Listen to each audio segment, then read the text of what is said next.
네, 오늘은 꿈에 대한 이야기를 조금 나눠보려고 합니다. 2024년 새해를 시작하면서 여러분들에게 꿈이 있습니까? 꿈이 있다면 그 꿈은 어떤 꿈입니까?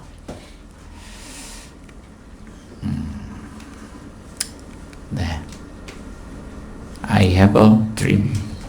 네, 여러분 이 아주 유명한 그런 한 소절인데요. 이 소절을 볼 때 여러분 생각나는 게 있습니까?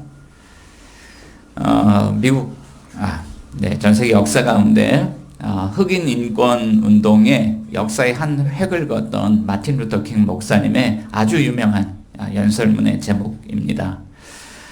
그런데 이 제목은 어떤 노래의 제목이기도 합니다. 1970년대 초부터 1980년대 초까지 활동했던 스웨덴 출신의 4인조 남녀 혼성 그룹인데요. 아바라고 하는 그런 그룹이 있습니다. 여러분 영화 맘마미아라는 영화를 보신 분들이 많이 있을 것 같은데 그 맘마미아의 원곡을 불렀던 가수들이기도 합니다. 자, 이 가수들이 1979년도 4월 달에 6집 앨범을 발표하면서 그때 이제 대표곡으로 발표했던 이 곡이 I Have a Dream 이라는 곡입니다. 그런데 이 곡이 얼마나 유명한지 지금도 전 세계 팬들의 많은 사랑을 받고 있는 곡입니다. I have a dream, a song to sing, to make me cope with anything. If you see the wonder. 네, 그만 부를까요? 네, 그만 부르는 게 좋겠습니다. 네, 여기까지만. 네, 무슨 곡인지 알겠죠? 네, 이 곡의 가사 내용을 우리가 좀 살펴보면 여기 1절입니다. 우리 밑에 한글로 제가 번역을 좀 해놨는데 나는 꿈이 있습니다. 부를 노래도 있죠. 어떤 난관을 헤쳐나갈 수 있는 그런 힘을 줍니다.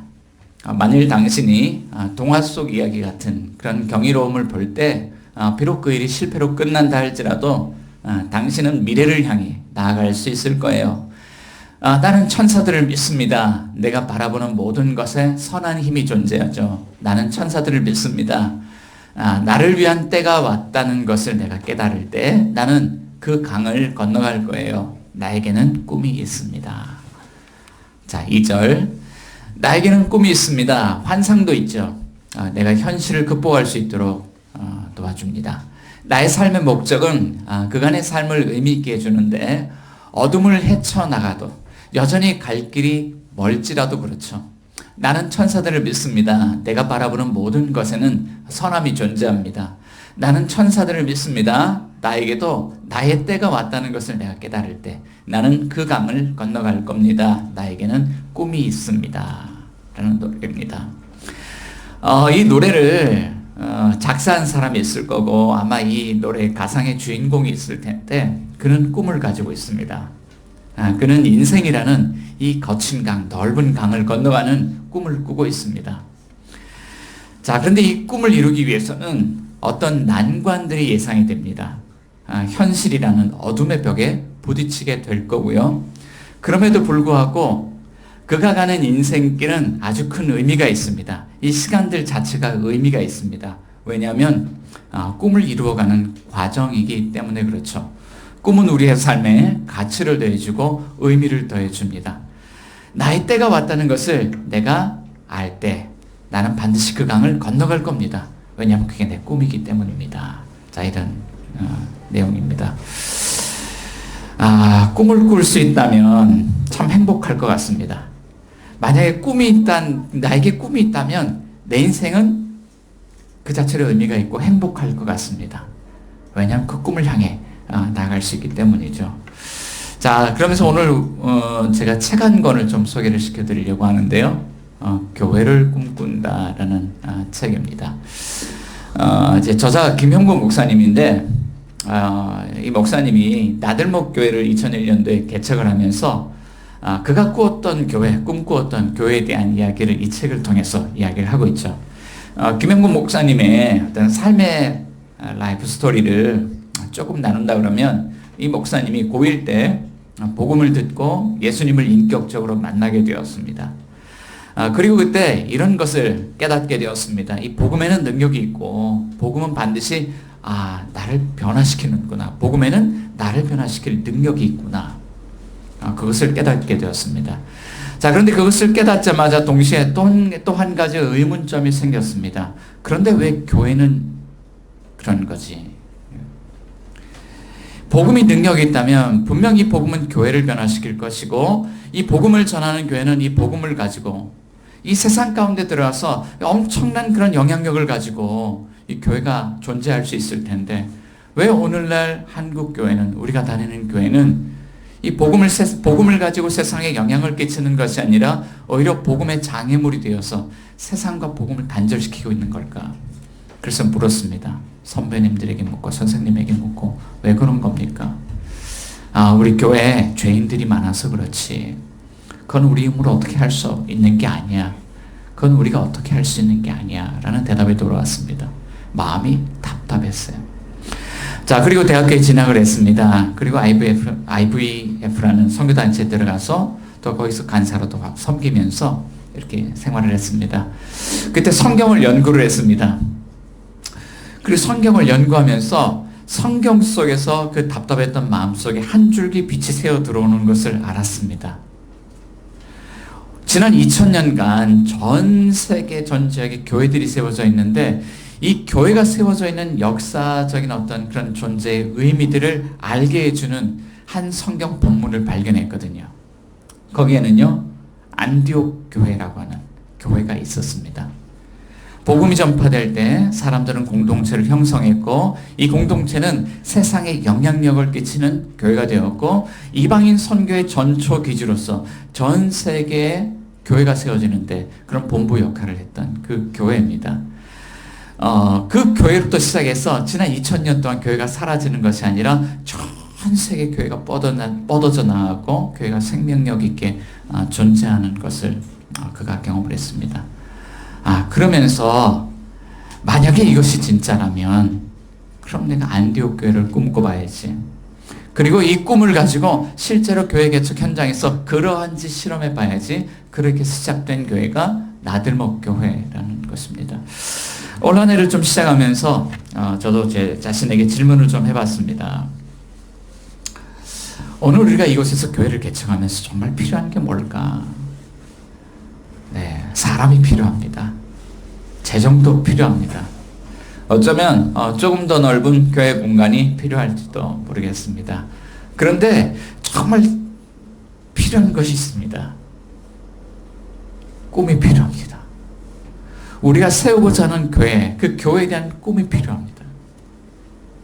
김영곤 목사님이 성경 속에서 보았던 그 꿈, 그리고 교회를 개척하면서 함께 동역자들이 함께 꾸었던 그 꿈, 만약에 그가 보았던 그 꿈이 실제라 그러면 오늘 우리도 그 꿈을 꾸면 안디옥 교회에서 시작되었던 일이 오늘 이곳에서도 시작될 수 있지 않을까. 저는 2024년도 새해 그런 일이 저 여러분들에게 일어날 수 있기를 예수님의 이름으로 축복합니다. 제가 오늘 본문을 통해서 이제 안디옥 교회에 대한 이야기를 우리가 좀 나누려고 하는데, 자, 오늘 본문을 통해서 하나님이 우리에게 주는 메시지는 무엇일까요? 자, 우리 같이 한번 읽어보도록 하겠습니다. 자, 화면을 보시면서요. 시작. 하나님의 일을 꿈꾸고 하나님의 역사에 참여하라. 자, 이 성경 본문은 우리에게 이런 메시지를 전달해 주고 있습니다. 하나님의 일을 꿈꾸고 하나님의 역사에 참여하라. 네, 한번 우리 옆에 분들 얼굴을 지긋하게 한번 바라보시면서요. 하나님의 일을 꿈꾸고 하나님의 역사에 참여합시다. 한번 이렇게 고면해 봅시다.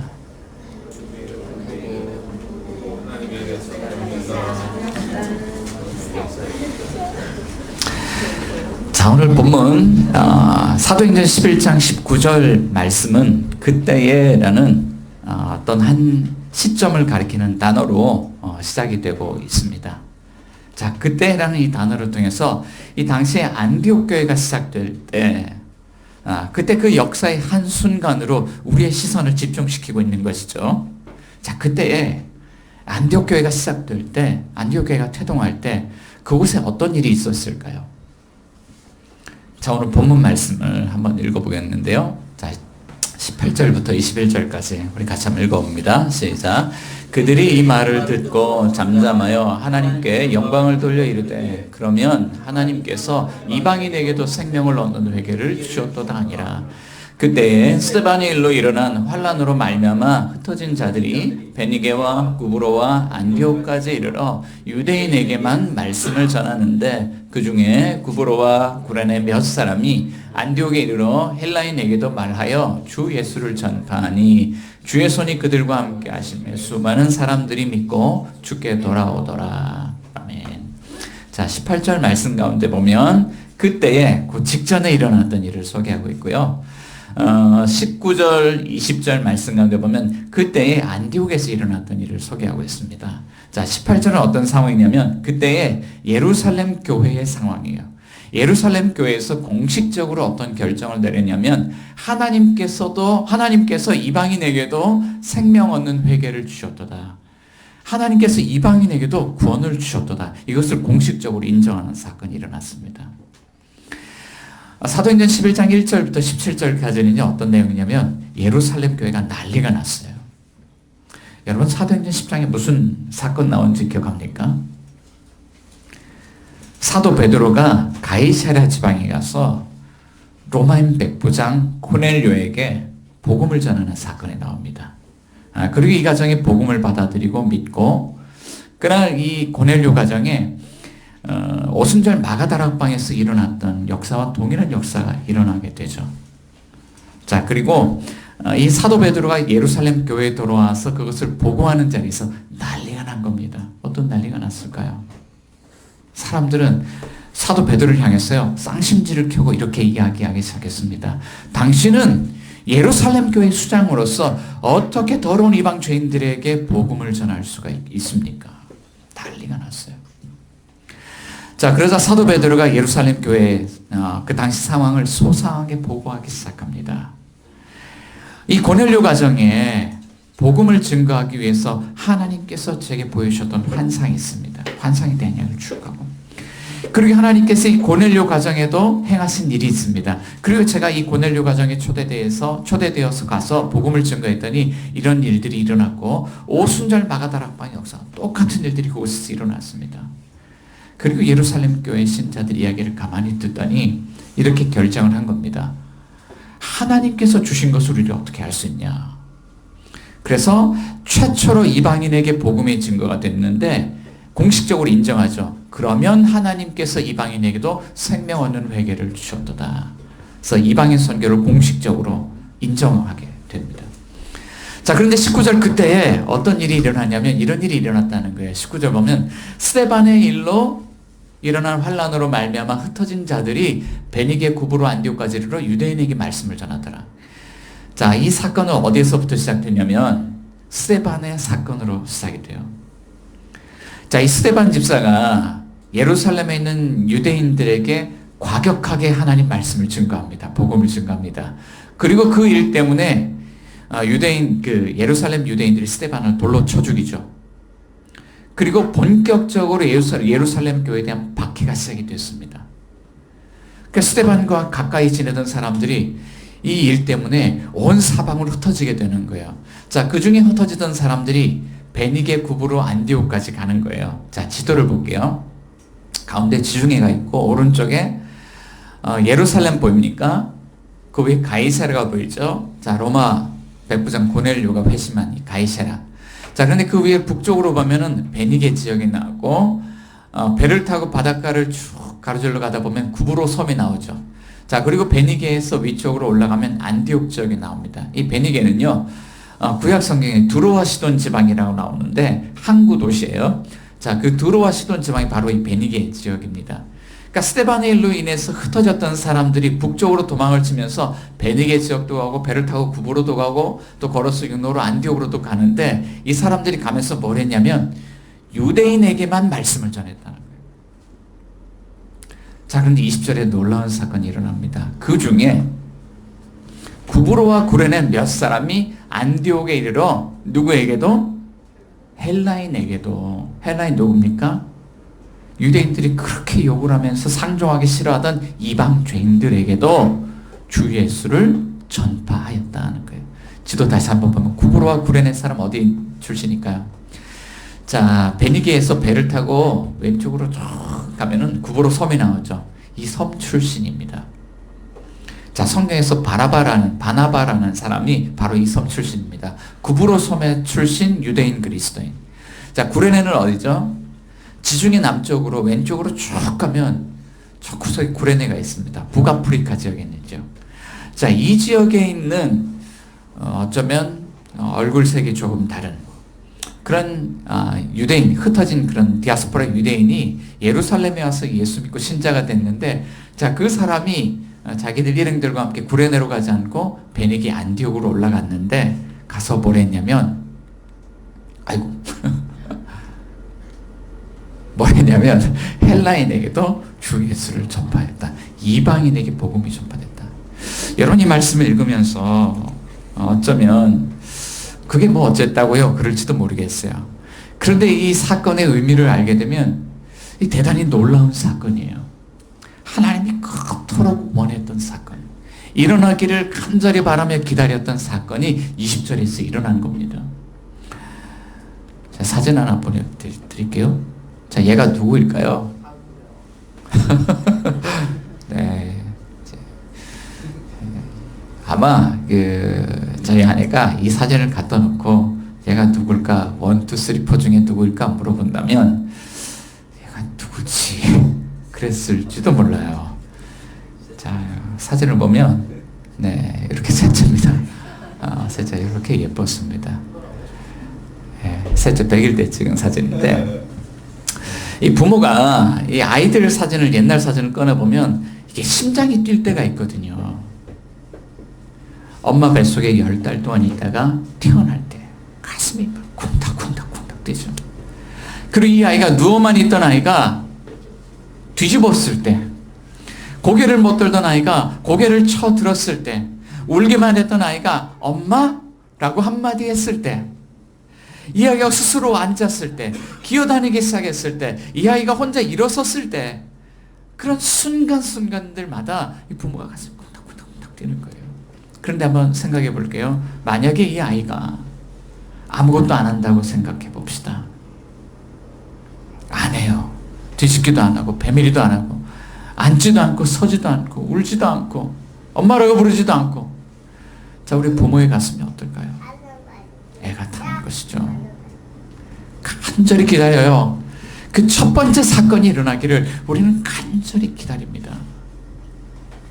자, 그런데 유대인의 장벽을 넘어서 이방인들에게 복음이 전달되었을 때 이 사건의 의미가 어떤 의미일까요? 하늘에 계신 우리 아버지께서 그토록 손꼽아 기다리셨던 일이라는 거예요. 우리가 그것을 어떻게 알 수 있습니까? 성경을 통해서 알 수 있죠. 자, 성경은요, 성경은 사람이 하나님과 사랑의 교제를 나누도록 창조되었다라고 이야기합니다. 자, 그러나 사람이 원죄를 짓고 하나님을 떠나게 되죠. 하나님을 떠난 인간은 떠날 뿐만 아니라 하나님을 잊어버리고 살아가기 시작합니다. 그리고 정령 죽으리라는 말씀과 같이 죽을 수밖에 없는 저주받은 삶을 살아가기 시작합니다. 하나님은 이것을 견딜 수가 없었습니다. 그래서 하나님은 계획을 세우셨죠. 한 사람을 부르셔서 그 사람을 통해서 이 사람과 세상을 변화시킬 계획을 세우셨습니다. 그 사람이 누구냐면 아브라함입니다. 하나님이 아브라함을 부르시고 그에게 약속의 말씀을 주십니다. 창세기 12장 3절 노란 글씨만 보면 하나님 이런 약속을 주셨죠. 땅의 모든 족속이 너로 말미암아 복을 얻을 것이다. 땅의 모든 족속이 한 사람으로 말미암아 복을 얻을 것이다. 하나님이 약속해 주셨어요. 그리고 이 약속대로 아브라함을 통해서 한 사람이 태어납니다. 바로 아브라함과 다윗의 자손 예수 그리스도가 태어납니다. 자, 예수님이 공생의 사역을 하실 때였습니다. 제자들이 예수님께 물었습니다. 선생님, 이 세상 끝날이 온다 그러면 그 종말에 무슨 일이 있겠습니까? 어떤 일이 있을까요? 이 세상 끝날이 무슨 일이 있을까요? 예수님이 이렇게 대답했죠. 함께 읽어봅니다. 시작. 이 천국 복음이 모든 민족에게 증언되기 위하여 온 세상에 전파되리니 그제야 끝이 오리라. 천국 복음, 하늘나라 복음, 하나님 나라의 복음이 모든 민족에게 증언되고 전파되어야 한다. 그러면 끝이 온다. 자, 그래서 예수님께서 제자들에게 마지막으로 당부하신 말씀이 있었습니다. 마태복음 28장 19절 20절 같이 한번 읽습니다. 시작. 그러므로 너희는 가서 모든 민족을 제자로 삼아 아버지와 아들과 성령의 이름으로 세례를 베풀고 내가 너에게 분부한 모든 것을 가르쳐 지키게 하라. 볼지어다 내가 세상 끝날까지 너희와 항상 함께 있으리라. 주님이 마지막 명령 내리죠. 너희는 가서 모든 민족을 제자로 삼아라. 세례를 베풀고 내가 너에게 가르쳐준 모든 것을 가르쳐 지키게 하여라. 자, 그리고 사도행전 1장 8절에서 또 이렇게 말씀하셨죠. 한 번 더 읽습니다. 시작. 오직 성령이 너에게 임하시면 너희가 권능을 받고 예루살렘과 온 유대와 사마리아와 땅끝까지 이르러 내 증인이 되리라. 예루살렘, 온 유대와 사마리아, 땅끝까지.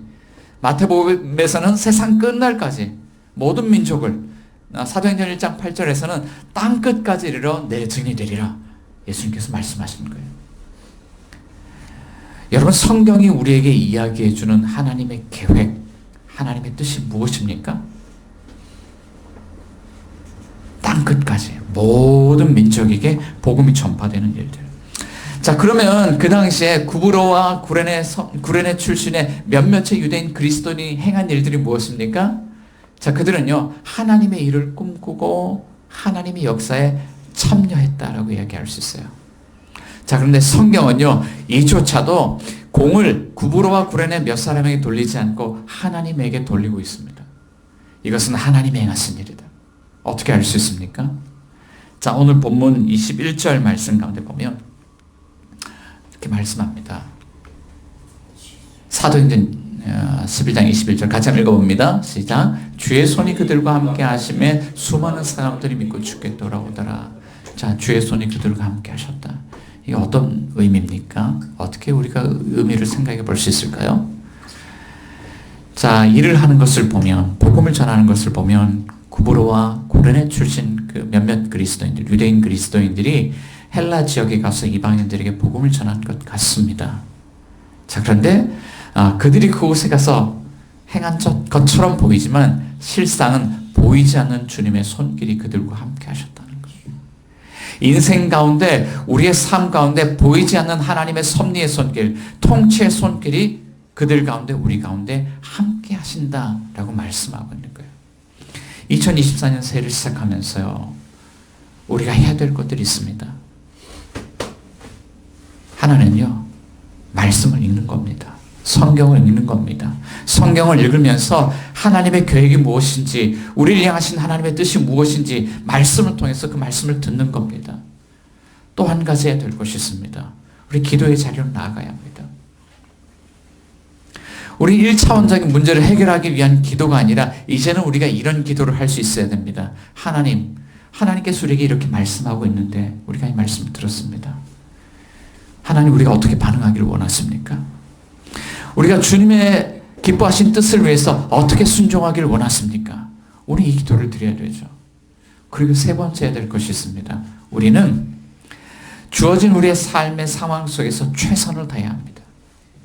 사도 베드로가 룻다를 지나 요파를 지나 가이사랴에서 로마 백부장 고넬료에게 복음을 전할 거라고 생각했겠습니까? 구브로 섬 출신의 사람들이, 구레네 출신의 이 변방의 그리스도인들이 이 안디옥 지역에 가서 헬라인들에게 복음을 전하게 될 거라고 생각을 했겠습니까? 하나님께서 그들을 그곳으로 인도하신 목적이 있었고 그곳에서 하나님 일하게 하셨다는 거예요. 그러니까 오늘 우리가 신곡동에 와 있는 이유가 있습니다. 오늘 우리가 살아가는 삶의 자리에서 만나서 사람들과 이렇게 관계를 맺고 있는데 그들과 만나는 이유가 있습니다. 하나님 오늘 우리를 향한 뜻을 가지고 계시다는 거예요. 자, 2024년도 새해에는요 하나님의 일을 꿈꾸고 하나님의 역사에 참여하는 저와 여러분들이 다 되실 수 있기를 예수님의 이름으로 축복합니다. 아멘. 자, 그런데 문제는요 그게 참 쉽지가 않아요. 예루살렘 교회 신자들이 하나님의 뜻을 깨닫고 이방인들에게 복음을 전하기까지 많은 시간이 걸렸습니다. 사도행전 1장 8절에 오직 성령이 너에게 임하시면 너희가 내 증인이 되리라, 땅끝까지 내 증인이 되리라 말씀하셨지만 이제 이방인들에게 우리가 복음을 전하기로 공식적으로 결정한 게 사도행전 11장 18절에 와서야 가능해집니다. 많은 시간이 걸렸어요. 왜 그랬을까요? 유대인과 이방인 사이에 엄청난 장벽이 하나 세워져 있었거든요. 이런 장벽입니다. 지금도 장벽이 세워져 있어요. 이스라엘과 팔레스타인을 가르는 이 장벽. 유대인과 이방인 사이에는 이런 장벽이 세워져 있습니다. 왜곡된 선민 사상이라고 하는. 자, 그런데 오늘 우리가 학교에 가서 또는 직장에 가서 오늘 우리가 또 살아가는 삶의 자리에서 복음 전하려고 하면 이렇게 담이 세워져 있죠. 2018년도 12월 달에 이곳에 이사를 왔습니다. 참 추웠습니다. 자, 그런데 2019년도에 코로나가 또 닥쳐왔습니다. 교회를 개척을 해야 되는데 개척을 할 수 없는 상황이 됐습니다. 그래도 살아남으려면, 생존하려면 전도를 해야 되잖아요. 그래서 지역사회에 들어가서 이웃들과 관계를 맺기 시작했습니다. 그리고 우연히 제 신분이 밝혀지게 됐습니다. 그분들이 제가 목사라는 것을 알았습니다. 목사라는 것을 알았을 때 그분들이 저에게 건네준 말이 있었습니다. 목사님, 저에게는 전도하지 말아주세요. 제가 전도해도 교회 안 갈 거니까 전도하지 말아주세요. 가슴이 철렁 내려앉았어요. 도대체 어떻게 하라는 얘기지? 관계를 맺고 복음 전해, 하나님 왜 이렇게 돼야 됩니까? 그래서 그분들이 관심을 갖고 있는 게 뭘까 이렇게 고민을 해봤습니다.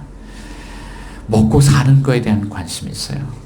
어떤 분은 건강에 대한 관심이 있습니다. 옆에서 우리 분식집에 하던 사장님 계셨는데 뇌종양이 생겨서 결국에는 사업을 접고 그만둬야 됐습니다. 또 어떤 분들은 그냥 선한 일을 참 많이 해요. 교회 안 다니는데 선한 일을 참 많이 합니다. 그러면서 이제 자기 만족감에 선한 일을 하면서 사는 것에 대한 그런 관심을 갖고 살아갑니다. 왜 저분들에게 복음이 들어가지 않을까? 그러니까 이분들은요, 교회나 복음이나 하나님에 대한 이야기를 하면 교회에 대한 부정적인 이미지를, 교회에서 받았던 상처들을 쭉 더 이야기를 하면서 전혀 들으려고 하지 않습니다. 왜 그럴까? 자, 성경 속에는요, 그 이야기를 우리에게 이렇게 전달해 줍니다. 하나님보다 더 사랑하는 것들이 있다 그러면 성경 그것을 우상숭배라고 이야기를 하고, 그런 것들 때문에 우리가 하나님을 신뢰하지 않고 복음을 믿지 않는 것을 죄라고 이야기를 합니다.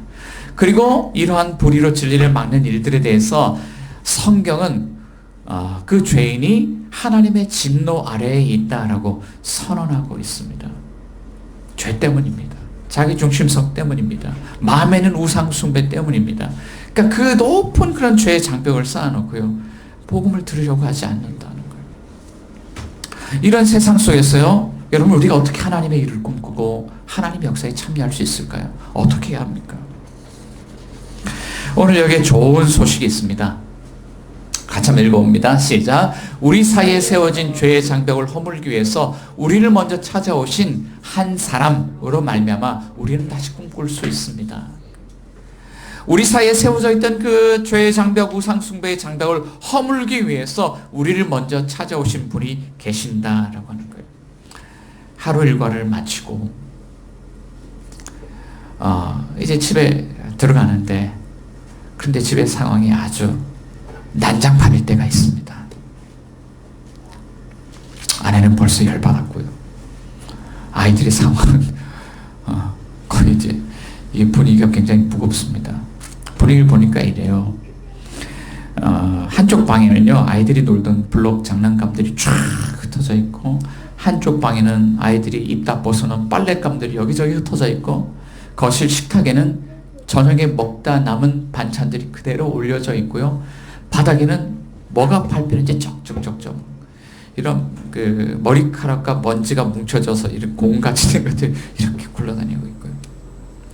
하루 종일 열심히 살았는데 안에도 에너지가 다 빠지고 애들한테 야! 청소해!를 해놓은 상태예요.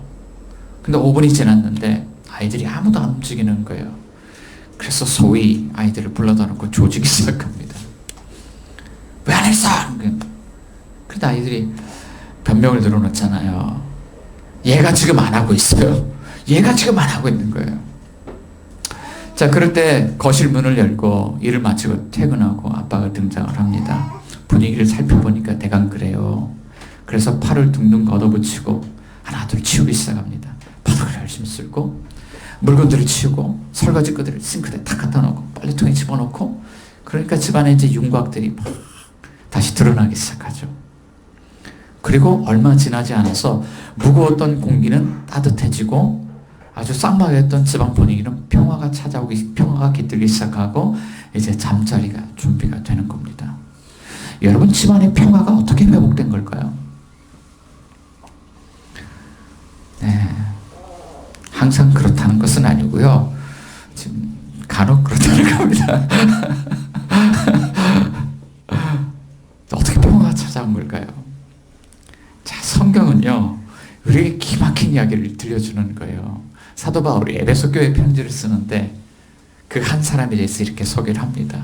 바로 예수님에 대한 이야기인데요. 한번 읽어볼까요? 시작. 그는 우리의 화평이신지라 둘로 하나를 만드사 원수된 것 곧 중간에 막힌 담을 자기 육체로 허시고 법조문으로 된 계명의 율법을 폐하셨으니 이는 이 둘로 자기 안에서 한 세 사람을 지어 화평하게 하시고 또 십자가로 이 둘을 한 몸으로 하나님과 화목하게 하려 하였습니다. 자, 그는 화평이시라. 중간에 막힌 담을 자기 육체로 하셨다. 이렇게 설명하죠. 자, 둘, 유대인과 이방인 사이에 법조문으로 된 계명의 율법이라는 높은 담이 있습니다. 한쪽은 내가 율법을 잘 지켰으니까 하나님 나에게 보상을 주실 거야, 그러고 있고, 한쪽은 율법이 없으니까 막 무시를 당합니다. 자, 그런데 성경은 이렇게 선언하죠. 율법의 행위로 의롭다함을 받을 사람이 있습니까? 우리가 열심히 살면, 우리가 노력하면 하나님의 구원을 경험할 수 있습니까? 성경 그렇지 않다는 거예요. 모두가 다 하나님의 진노 아래 있는데 예수님이, 그 한 사람이 십자가로 그 율법의 담을 허무셨다는 거예요. 자, 어떻게 허무셨을까요? 자, 바울은 로마서 5장 8절에서 또 이렇게 이야기를 하고 있죠. 같이 한번 읽어봅니다. 시작. 우리가 아직 죄인 되었을 때에 그리스도께서 우리를 위하여 죽으심으로 하나님께서 우리에 대한 자기의 사랑을 확증하셨느니라. 우리 모두가 죄인이고 하나님의 진노 아래에 있습니다. 그러할 때 먼저 우리에게 찾아오셔서 그 문제를 해결해 주신 분이 있는데, 그리스도께서 우리를 위하여 십자가에서 죽으심으로 우리를 향한 하나님의 사랑을 확증하셨다는 거예요. 이 십자가는 정말 두려운 이야기를 합니다. 이 죄의 문제가 해결되지 않으면 우리는 반드시 이렇게 죽을 수밖에 없다는 거예요. 하나님 이렇게 불같이 죄에 대해서 진노하고 계신다는 거예요. 자, 그런데 하나님 동시에 사랑하시죠. 너무너무 사랑하십니다. 그래서 먼저 그 담을 허물기 위해서 하나님의 아들 예수 그리스도를 우리에게 보내주셔서 그 문제를 십자가로 해결해 주셨다는 거예요. 자, 여러분, 우리가 이 사실을 바르게 알고 믿을 때 우리 어떤 삶을 살아갈 수 있을까요? 세상 가운데 들어가 보면 너무나도 담이 높아서 그분들에게 우리가 복음을 전할 수가 없어요. 너무나도 다른 사람들이에요. 나와 너무나도 달라요. 마음을 열어주려고 하지 않습니다. 하나님 너무 다른데요? 그럼 복음 전하지 말아야 되나요? 어떻게 되죠? 우리는요, 이 복음을 제대로 깨닫고 믿을 때 우리는 이런 삶을 살아갈 수 있습니다. 하나님, 나도 죄인이에요. 나도 자격 없어요. 그분들에게도 저도 자격이 없어요. 그렇지만 하나님이 우리를 사랑하세요. 그런 마음으로 낮은 곳에서 그들과 함께 더불어 살아가며 하나님의 사랑을 나누고 복음 전할 기회를 얻을 수 있게 되는 것이죠. 이것이 하나님의 일을 꿈꾸고 하나님의 역사에 참여하는 삶이라는 거예요. 사랑하는 여러분, 꿈은 우리에게 인생의 의미를 가져다 주고 가치를 가져다 줍니다. 그렇게 꿈은 소중한 겁니다. 그런데 만일 우리가 참여하는 우리가 꿈꾸는 그 일, 우리가 참여하는 그 일이 하나님의 일이라고 한다면 그보다 더 값지고 그보다 더 의미 있는 일이 있을까요? 하나님 오늘 이 꿈꾸는 일들 가운데 저와 여러분들을 초대하십니다. 그리고 약속하십니다. 주님의 능력의 손길이 우리와 함께 할 것이라고 우리에게 약속하십니다. 여러분, 2024년 새해 하나님의 일을 꿈꾸는 저와 여러분들 되시기를 예수님의 이름으로 축원합니다. 같이 한번 기도합시다.